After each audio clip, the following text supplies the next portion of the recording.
எல்லாருக்கும் வணக்கம். இன்னைக்கு நாம ஒரு சூப்பரான விஷயத்த பத்தி பார்க்க போறோம். நம்ம உடம்ப ஃபிட்டா வச்சுக்க உடற்பயிற்சி எவ்ளோ முக்கியம்னு நமக்கு தெரியும். ஆனா நம்ம மனச சந்தோஷமா வச்சுக்கிறதுக்கு அது எவ்ளோ பெரிய பங்கு வகிக்குதுன்னு என்னைக்காவது யோசிச்சிருக்கீங்களா? இது வெறும் தசைகன பத்தினது இல்ல. நம்ம மனநிலை, நம்ம சந்தோஷத்த பத்தினது.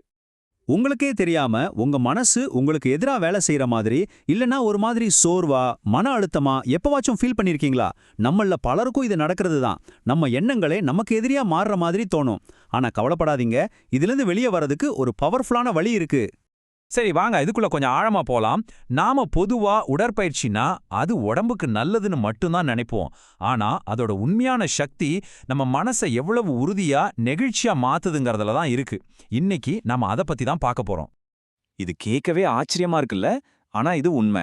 லேசான மன அழுத்தத்துக்கு சில சமயம் நாம எடுத்துக்கிற மருந்துகள் அளவுக்கு உடற்பயிற்சி பயனுள்ளதா இருக்குன்னு ஆராய்ச்சியே சொல்லுது. இது எவ்வளவு முக்கியமான விஷயம்னு யோசிச்சு பாருங்க.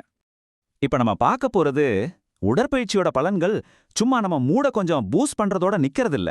அதுக்கு மேல நம்ம மூளையோட செயல்பாட்டையே மாத்துற அளவுக்கு அதுக்கு சக்தி இருக்கு. இது ரொம்பவே சுவாரஸ்யமான ஒரு விஷயம். இது ஒரு மாதிரி விஷ சக்கரம் மாதிரி. மனசு சரியில்லாததால உடற்பயிற்சி செய்ய மாட்டோம். உடற்பயிற்சி செய்யாததால மனசு இன்னும் மோசமாகும். இந்த சுழற்சியை புரிஞ்சுக்கிட்டு அதை உடைக்கிறது தான் நம்மளோட முதல் வேலை. மனநிலைய சரி பண்றது ஒரு பக்கம் இருக்கட்டும். ஆனா பாருங்க, உடற்பயிற்சி பண்ணும்போது நம்ம வாழ்க்கையோட கண்ட்ரோல் நம்ம கைக்கு வர்ற மாதிரி ஒரு ஃபீல் கிடைக்கும். நம்ம மேலேயே நமக்கு ஒரு மரியாதை வரும், நெகட்டிவ் எண்ணங்கள்லேருந்து ஒரு பிரேக் கிடைக்கும். ஏன் நம்ம கோபத்தை கூட சரியா வெளிப்படுத்த ஒரு நல்ல வழியா இது அமையுது. சரி, உடற்பயிற்சி பண்ணும்போது ஏன் இவ்ளோ நல்லா ஃபீல் பண்றோம்? நம்ம மூளைக்குள்ள அப்படி என்னதான் மேஜிக் நடக்குது? அதுக்கு பின்னாடி இருக்கிற அறிவியலை இப்போ தெரிஞ்சுக்கலாம் வாங்க. ரொம்ப சிம்பிளா சொல்லணும்னா உடற்பயிற்சி நம்ம மூளையில ஹாப்பி கெமிக்கல்ஸ்னு சொல்ற செரோட்டோனின், எண்டோஃபின்ஸை அதிகமாக்குது. அதே சமயம் நம்மள ரொம்ப டென்ஷன் ஆக்குற ஸ்ட்ரெஸ் ஹார்மோன்ஸ்னு சொல்ற கார்டிசால், அட்ரினலினை குறைக்குது.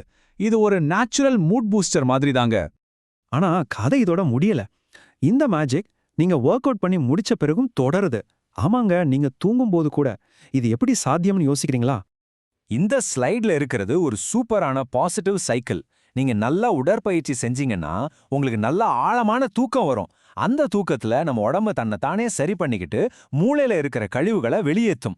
இதனால காலையில எழும்போது நீங்க ஃப்ரெஷ்ஷா ஒரு நல்ல மனநிலையில இருப்பீங்க. இது ஒரு அற்புதமான விஷயம் இல்லையா? சரி, இதெல்லாம் கேட்க நல்லா இருக்கு. ஆனா இந்த பெனிஃபிட்ஸ் எல்லாம் கிடைக்க எவ்வளோ நேரம் உடற்பயிற்சி செய்யணும்? இது நம்ம எல்லாருக்கும் இருக்கிற ஒரு கேள்விதானே. அதுக்கான நடைமுறை பதில்களை இப்ப பார்க்கலாம். மிதமான உடற்பயிற்சின்னா வாரத்துக்கு 2.5 மணி நேரம் பரிந்துரைக்கிறாங்க. என்னது 2.5 மணி நேரமா? இவ்ளோ நேரமான்னு யோசிக்கிறீங்களா? எனக்கும் முதல்ல அப்படித்தான் தோணுச்சு. ஆனா கவலையே வேணாம். இங்க ஒரு நல்ல விஷயம் இருக்கு. நீங்க செய்யற ஒவ்வொரு சின்ன வேலையும் ஒவ்வொரு நிமிஷமும் கணக்குல எடுத்துக்கப்படும். ஒரே அடியா மணிக்கணக்குல செய்யணும்னு அவசியமே இல்ல. உடற்பயிற்சினா ஜிம்முக்கு போய் கஷ்டப்படணும்னு அர்த்தம் இல்ல. வேகமா நடக்கிறது, தோட்டத்துல வேலை செய்யறது, ஏன் வீட்டை வேக வேகமா சுத்தம் பண்றது கூட உடற்பயிற்சி தான். கிச்சன்ல பாட்டு கேட்டுக்கிட்டே டான்ஸ் ஆடுறதுலேருந்து லிஃப்ட்டுக்கு பதிலா படிக்கட்டுல ஏறுறது வரைக்கும் எல்லாமே கணக்கு தான். சரி, இதெல்லாம் தெரிஞ்சும் நம்மளால ஏன் சுறுசுறுப்பா இருக்க முடியல? இதுக்கு பின்னாடி சில உண்மையான தடைகள் இருக்கு. நீங்க மட்டும் தனியா இப்படி ஃபீல் பண்ணல. நம்மள பலரும் இதே சவால்களை சந்திக்கிறோம். நேரம் இல்ல, காசு இல்ல, எனர்ஜி இல்ல, இல்லனா மத்தவங்க என்ன நினைப்பாங்கன்னு ஒரு தயக்கம். இதெல்லாம் ரொம்பவே சகஜமான காரணங்கள் தான். இந்த தடைகளை ஏத்துக்கிறது தான் அதை தாண்டி வர்றதுக்கான முதல் படி. சரி, அந்த தடைகளை எப்படி தாண்டி வர்றது? இதோ சில சிம்பிள் டிப்ஸ். முதல்ல சின்னதா ஆரம்பிங்க. ஒரு நாளைக்கு 10 நிமிஷம் கூட போதும். ரெண்டாவது, உங்களுக்கு பிடிச்சதை செய்யுங்க. ஓட பிடிக்கலையா? பரவாயில்ல, டான்ஸ் ஆடுங்க. மூணாவது, ஃப்ரெண்ட்ஸ் கூட சேர்ந்து பண்ணுங்க. அப்போ ஒரு மோட்டிவேஷன் கிடைக்கும். கடைசியா 5 கிலோ குறைக்கணுங்கிறத விட இந்த வாரம் 3 நாள் வாக்கிங் போவேன்னு சின்ன சின்ன இலக்குகளை செட் பண்ணுங்க. சரி, நாம இப்ப கடைசி கட்டத்துக்கு வந்துட்டோம். இவ்வளவு விஷயங்கள் பார்த்த பிறகு இன்னைக்கு நாம என்ன செய்யலாம்? சின்னதா ஆரம்பிக்கிறது எவ்வளவு முக்கியம்னு கடைசியா ஒரு தடவை பார்த்துட்டு அறிவியல் என்ன சொல்லுதுங்கிறதையும் பார்த்துடலாம். இந்த டேபிள்ல இருக்கிற நம்பர்ஸ் உண்மையிலேயே ரொம்ப பவர்ஃபுல்.